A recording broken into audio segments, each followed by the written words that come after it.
Hello friends, આજે આપણે બનાવીશું મરચાંના રીંગના ભજીયા. તો એના માટે આપણે લઈ લીધા છે સરસ મોળા મરચાં, થોડા ધાણા, આદુનો ટુકડો અને 2 લીંબુ.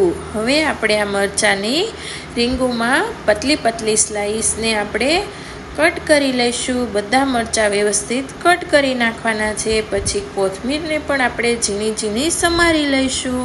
હવે એક બાઉલમાં મરચાંની જે રીંગ કાપી છે એને નાખી દઈશું. ઉપરથી લીંબુને એડ કરીશું. સ્વાદ પ્રમાણે થોડું મીઠું નાખીશું. પછી એને બરાબર મિક્સ કરી લઈશું.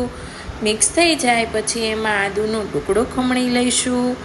ઉપરથી પછી થોડી કોથમીરને પણ એડ કરી દઈશું.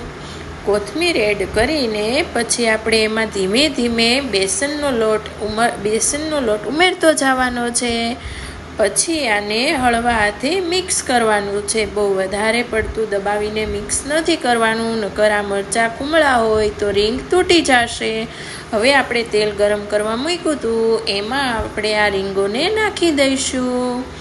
પછી આપણે આને બંને સાઈડથી ફેરવીને ગોલ્ડન બ્રાઉન થાય ત્યાં સુધી ચડવા દઈશું.